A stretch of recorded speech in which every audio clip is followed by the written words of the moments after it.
یہ بھی والدین کا حق ہے۔ ایک حدیث پاک سنیں، حضرت سیدہ عائشہ الصدیقہ رضی اللہ تعالی عنہا آپ ارشاد فرماتی ہیں کہ نبی کریم صلی اللہ تعالی علیہ وبارک وسلم کی بارگاہ کے اندر ایک شخص حاضر ہوا اور اس کے ساتھ ایک بوڑھا شخص تھا۔ نبی کریم صلی اللہ تعالی علیہ وبارک وسلم نے اس شخص سے فرمایا، یا فلانو من ھذا معک، کہ او فلاں یہ تیرے ساتھ جو آدمی ہے یہ کون ہے، بوڑھا آدمی؟ تو وہ شخص عرض کرنے لگا، حضور ابھی یہ میرا باپ ہے۔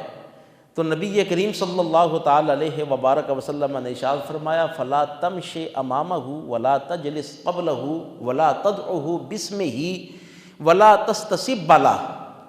فرمایا اگر باپ ہے نا تو اس کا حق سنو۔ فرمایا فلا تمشی امامہ، کہ اپنے باپ کے آگے نہ چلو۔ اگر باپ چل رہا ہے تو یہ نہیں ہے کہ باپ بوڑھا ہے، وہ ذرا چلنے میں وہ اس کی رفتار جو ہے وہ سست ہے تو بیٹا جو ہے وہ اکتا کے آگے چلنا شروع کر دے، نہیں، بلکہ باپ کا حق یہ ہے کہ باپ کو آگے چلاؤ اور بیٹا جو ہے وہ خادموں کی طرح اس کے پیچھے چلے، تو یہ باپ کا حق ہے۔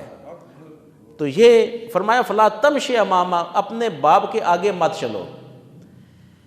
پھر فرمایا ولا تجلس قبلہ، اپنے باپ سے پہلے مت بیٹھو۔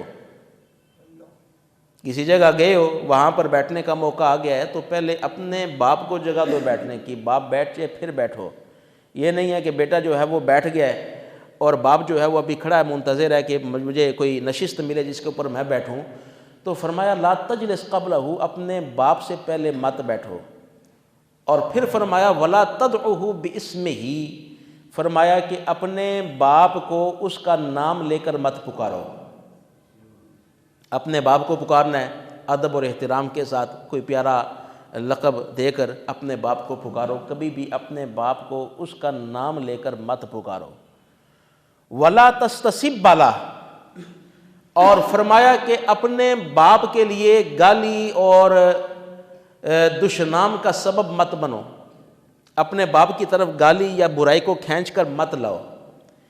اس کے دو معنی ہو سکتے ہیں۔ ایک معنی تو یہ ہے کہ آدمی جو ہے نا، یہ بعض اوقات ایسا ہوتا ہے کہ کریکٹر جو ہے وہ بچے کا خراب ہوتا ہے اور عادتیں جو ہیں وہ بچے کی، اولاد کی جو ہیں وہ خراب ہوتی ہیں، لیکن لوگ جو ہے نا وہ گالیاں ماں باپ کو دیتے ہیں کہ فلاں کا بیٹا ایسے ہے، فلاں کا بیٹے کے اندر یہ خرابی ہے، فلاں کا بیٹا چور ہے، فلاں کا بچہ جو ہے وہ ڈکیت ہے۔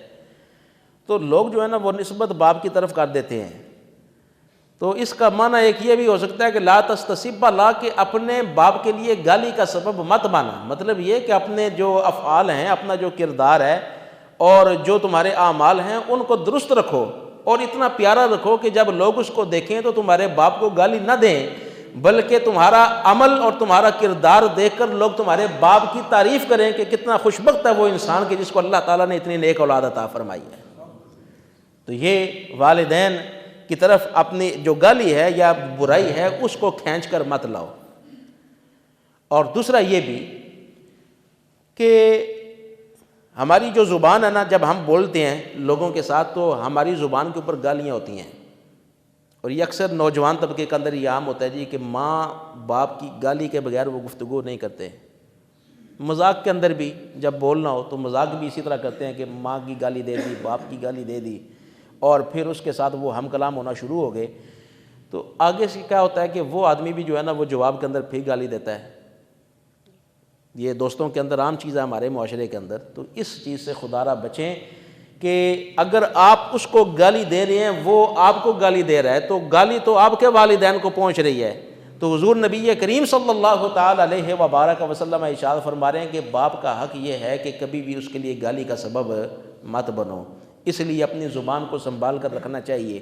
دوست بھی ہوں اور جتنا بھی آدمی جو ہے وہ اپنے دوستوں کے ساتھ کھل کھلا کر گفتگو کر رہا ہو تو لیکن زبان پر اس حالت کے اندر بھی گالی نہیں آنی چاہیے، اور کبھی بھی زبان کے اوپر کوئی فحش بات جو ہے وہ نہیں آنی چاہیے۔ اس وقت بھی اپنی زبان کو سنبھال کر اچھی گفتگو کرنی چاہیے، اللہ اور اس کے رسول کریم صلی اللہ تعالیٰ علیہ وبارک وسلم کو راضی کرنے والی گفتگو کرنی چاہیے۔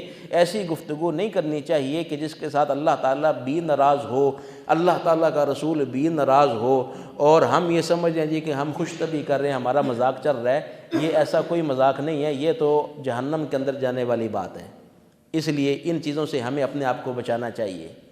تو اس حدیث پاک کے اندر بھی نبی کریم صلی اللہ تعالیٰ علیہ وبارک وسلم نے والد کے 4 حق بیان فرمائے۔